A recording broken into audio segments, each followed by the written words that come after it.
The global COVID-19 pandemic hits the whole world. The cases of the disease are increasing, and the only feasible solution at this time is social distancing, so the governor issues a stay-at-home order to prevent the virus to spread. We know our protagonist, Kenzie, a woman who works in a nursing house. She arrives home and prepares some food while disinfecting her belongings. Kenzie receives a call from her mother, who seems to be quite overprotective, but her daughter is not comfortable talking to her. At the same time, we also know Chase Montgomery, who arrives home with some shopping bags and calls his coworker Brian to ask about the hour of their work meeting. Then, the guy on the other side of the phone asks him if he has talked to his sister. Chase says he didn't because he believes is not the right time to know someone new due to the pandemic issue, but his coworker encourages him to do it. Chase takes a look at his phone contacts and finds Kenzie's number, but he still thinks is not the proper time to meet a woman. He throws his phone to the table and accidentally sends an emoji to the girl. He hopes Kenzie doesn't return his message, but she answers back asking who is it. So the guy introduces himself and explains Brian gave him her number, and he accidentally sent that angry emoji. Chase also says he feels embarrassed, but Kenzie enjoys chatting with him, so he feels good. The boy tells Kenzie he is having a meeting in 10 minutes and asks her to join him in a video chat after it. Kenzie smiles when she reads the message, and although she is a bit nervous, she accepts the invitation. Kenzie makes herself pretty for the meeting and they start the video chat. Chase apologizes for the message, but the girl is okay with that and doesn't care. She mentions she is an essential employee, so she has to make her meetings personally, which both agree is insane. The whole pandemic thing is insane. The guy tells her that he got her number through Brian, but she wasn't aware of that, so she introduces herself. In the video chat, they get to know better. The girl says she works in a nursing home, and although she usually finishes early, that noon a person had passed away due to coronavirus. Chase is shocked. He claims that though coronavirus was like a myth, but now he knows it is real. Both of them have a really nice time talking, so they agree to do that again sometime. They end the meeting. The girl is smiling and delighted, while Chase is fascinated by her beauty. On the next day, Kenzie receives a message from Chase inviting her to go for a drive, but she reminds the guy they have to keep social distancing. Chase insists on getting to know the girl, so after thinking for a while he comes up with an idea. The man phones Kenzie and says that he made a list of many social distancing dates. He asks for her email address and sends a picture with the whole list. Kenzie is pretty amazed when seeing the list. He wrote more than 50 activities to do with her. The girl is glad. She feels it's the sweetest thing someone has ever done for her. Chase encourages her to choose one of the activities, and although she can't decide because she wants to do all of them, her choice is to play a virtual board game together, and they arrange to meet 30 minutes later. Kenzie calls her mom to tell her about the virtual date, but the woman is not happy. She warns her daughter that the guy might be a stalker and adds she is not ready to meet something new. Kenzie replies that she is not, but she is bored out of her mind, and this guy makes her laugh, but the mother continues to disapprove of the date. On the virtual date, both of them are eager to see each other. The guy has plenty of snacks, which makes the girl jealous because she doesn't have any veggies or fruit at home. They decide to play online checkers. They joke a bit and Chase implies he is going to defeat the girl, but Kenzie feels challenged, so she says she is going to be the winner. After 3 hours of playing, having fun, and kidding, Kenzie has won every game. Chase asks for a rematch, to which the girl accepts. Then she says she had a great time with him, and the guy also says he enjoyed spending time together. They both smile and decide to meet again, say goodbye, and end the video chat. While Kenzie thinks she is a freak of nature, Chase can't believe how adorable that girl is. On a different day, Chase secretly goes to Kenzie's, leaves a box full of groceries at her front door, and then texts the girl to let her know about the package. Kenzie is cheerful. Now she has everything she needs: fresh fruit, vegetables, jasmine rice, soy sauce, and more. The girl tells Chase that is really thoughtful of him. The man says he could be her personal shopper, and she can call him every time she needs something. Chase also mentions that with the food he brought, she could prepare a meal and have a live cooking show during their next date. Kenzie agrees and asks for his address to surprise him with something at some point. That night, before the date, Chase has a phone call from his father, who asks if he has a minute to talk, but the guy is thinking of the date, so he says he will call his father later. Now on the date, both are in their kitchens and the man explains to the girl how to cook the dish. Once dinner is ready, they go to their tables and continue the video chat sitting there. Kenzie says she loves the meal because it's tasty, and she asks about his family. Chase says his mother taught him to cook. He has 3 older sisters and he is the favorite uncle. He has 6 nieces and nephews plus 1 more on the way. Chase remarks that due to the quarantine he couldn't see the kids and he misses them a lot. He then asks about Kenzie's family, but she says is a bit complicated. She also mentions that she needed her brother a lot and didn't get along with her parents. The two of them realize they have a really good time through the social distancing dates, so they agree to keep on seeing each other. With a sweet smile, Kenzie thanks Chase for the amazing surprise and the food he taught her to prepare. The boy smiles back, says goodbye, and finishes the call. Now Chase calls his father back, but terrible news is waiting for him. His father explains that his mother's breathing got really bad and she was tested for COVID. The guy is stunned and worried because they have to wait for 4 days for the results and the woman only has a 10% survival rate. The next day, Chase calls Kenzie and tells her about his mother. He is repenting for not having taken the coronavirus seriously. The girl asks how his mother is, to which the boy replies she is having trouble breathing and he is worried because she had gotten a dangerous lung disease 2 years ago. The worst thing is that she is not allowed to have visitors. Kenzie realizes he needs a distraction, so she tells Chase to join in a video chat in 15 minutes. The girl makes an order for the 2 addresses and when it is time, meets Chase on the video call. Once there she proposes a game, but she mocks him saying she is going to beat him again, to which Chase replies that if it weren't for the distance he would kiss her smug pretty face. The woman smiles and blushes. Kenzie continues to explain the game, which consists of bringing the items described on the papers. They enjoy this fun game, the boy seems distracted and a bit less worried, and they laugh and joke around. Suddenly, someone rings Chase's bell. It is a delivery with a pizza sent by Kenzie and it is Chase's favorite flavor. Kenzie also receives a pizza so they eat together. The girl asks about his mother, and the guy affirms his mom is feisty, she will defeat the coronavirus, and that she loves to give. Kenzie claims that she would like to meet her sometime, to which the man replies they would get on really well, because the girl will make her laugh, and laughter is the best medicine.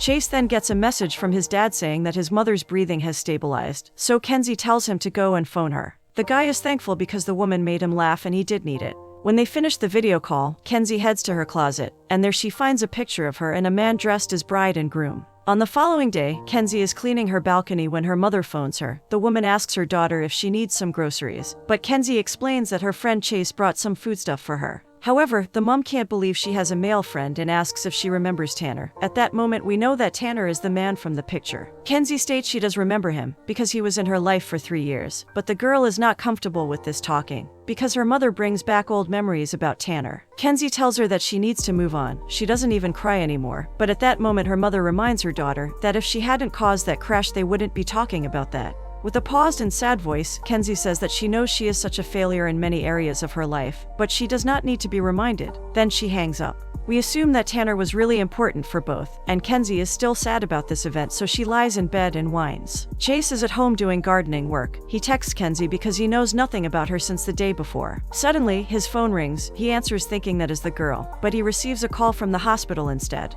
He is informed about his mother's state. They got the results and the woman has coronavirus. Chase has sent flowers to his mom, but she is not allowed to get them, so the guy swings by to get the bouquet. Later that day, Kenzie wakes up. He has fallen asleep while crying in bed and took a 6-hour nap. She reads Chase's messages and they join in a call. The guy asks what she did that day, to which Kenzie answers that she cleaned the balcony, talked to her mother, and cried herself to sleep. That last part catches Chase's attention. He asks about that.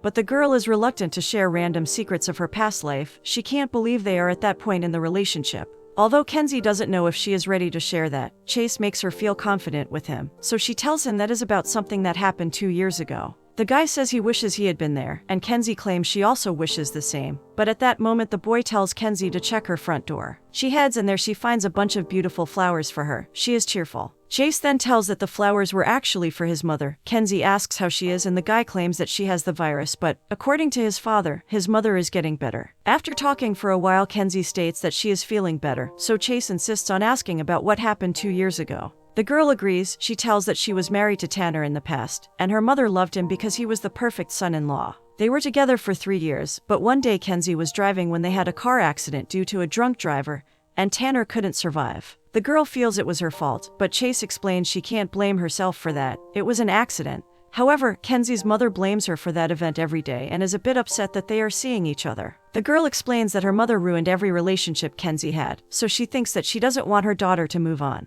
Then Kenzie apologizes for putting that on him. But Chase says he asked, so it's okay. The guy invites her to go to her balcony while he goes outside too. They get stuck in a deep conversation. Kenzie asks what's going to happen if they don't work. Chase answers that if they don't work, nothing happens, but if she is afraid about that, it's because she thinks that they could work. The girl says he is so poetic. Then she asks how he lives with that philosophy of taking the risk no matter the fall. Chase says that his defining moment was when his best friend ran off with his fiancée, all their money, and their business account. Kenzie is speechless. She can't believe what she is hearing, but Chase is okay telling her that. He explains they left him full of bills, debts, and disappointment. He adds that defining moments aren't always pretty. In fact, most of them appear when you hit rock bottom. Kenzie is impressed Chase is still willing to date again after all he got through, but he doesn't want to assume that every woman will treat him in the same way. After this profound conversation, they arrange a date for the next night, say goodbye, and hang up. They are getting closer every time and both have strong feelings toward each other. On the next day, they have an online date. They fool around, laugh, play instruments, sing, and end up having a formal night date. The following day, Kenzie is about to take her trash out, while Chase is heading to her door to give her some stuff for her painting date, but he bumps into her at the front door. The man is fascinated by her beauty. He mentions she is even prettier in person, and although Kenzie says they shouldn't be doing that, Chase encourages her to at least go to the park and talk face to face like real people, so he takes her trash out and waits for Kenzie downstairs. Kenzie is broadly smiling and so joyful that she accepts. Now sitting on a bench in the park, Chase says he can't believe is really happening. He expects the pandemic to end soon because he can't resist the urge to kiss her. The girl chuckles and says that they can't do that, but Chase insists, saying that if it weren't for the pandemic, they would have kissed each other by then. They fool around while they exchange sweet looks and sappy smiles. Then, as their painting date is out, the boy suggests telling embarrassing stories. At first, Kenzie doesn't want to, but Chase convinces her. Then the girl asks about Chase's first kiss. He answers it was when he was 14 in a summer camp and asks her back. Kenzie responds that it happened when she was 17, but it should have happened when she was 15. She tells him that she was so nervous that when she was about to kiss the boy, she did not know what to do, so she mooed like a cow. Chase burst out laughing and affirms she has won the embarrassing stories contest. The time to say goodbye has come. Although they keep social distancing during the whole date, they feel surprised at how well they work. Right before leaving, Kenzie laughs and tells him that for the record, she also wants to kiss him, but it will happen eventually. They agree to see each other the next day. Chase is definitely interested in Kenzie, so he calls Brian to ask about Tanner. Brian explains that Tanner was almost perfect, which worries Chase a bit. He asks Brian if he thinks he has a chance with Kenzie, but Brian's answer confuses Chase. He says that if he can pass his mother, he might have a chance. At Kenzie's, she receives a call from her mother, who desperately orders her to stop seeing Chase. The woman states that Chase is a stranger, she doesn't know him, and that he has loads of debts, plus a failed business. Kenzie denies everything her mother says because she already knows the story, but her mother insists, and she claims she investigated him because she cares about her children. Kenzie is fed up. She asks her mother to stop ruining every good thing in her life, but the mother claims she listened to a police report, so sent her an email with the information. Although Kenzie is loath to believe that, she checks the emails anyways. Now at his place, Chase is the one who is phoned by Kenzie's mother. Despite being surprised by her call, the boy shows himself as kind and friendly, but the woman rebukes him by asking about his failed business and fraudulent charges. Kenzie's mom accuses him of being selfish and warns him to stay away from her daughter. She also adds he is a disgusting person, but Chase says she has the wrong information. Besides, the guy claims that Kenzie is a grown woman. She can make her own decisions, plus he respects her, and he wouldn't do anything to hurt her. Finally, he tells her that the information she got is from his ex-partner. Chase points out he is an honest, hard-working person, and without letting her answer, he hangs up. That night, Chase phones Kenzie to let her know about the call he received. The guy is with a crestfallen head, and the girl says she does not want to believe what her mom said about fraudulent stuff, but he is letting her dance get the best of her. The boy says that's the answer he needed, and although they had arranged a date, he ends the call. During the following days, both Kenzie and Chase remain alone, remembering the good moments they had together. One day, Kenzie asks Brian about Chase because she didn't know anything about him in days. Her brother says that their mother should have told him nasty stuff. Brian asks her if she thinks she can fix things, but Kenzie is hopeless. That same day, Chase texts Kenzie saying he misses her. The girl is happy to know about him and says she also misses him, so they arrange to meet in an hour to talk. At that precise moment, her mother calls Kenzie, but the girl confronts her, pointing out that she loves Chase. She is a grown person who is allowed to live her life, and she wants to bring happiness back to her life. Kenzie also adds that if she continues being mean, she will lose her. And although the woman keeps on saying that she is not ready for a relationship and Chase is not the one, Kenzie hangs up. Then Kenzie and Chase have a video call. The boy explains that he panicked because he can't stand having a relationship without trusting each other. And although the girl did not mean that, Chase was too upset to realize at that moment.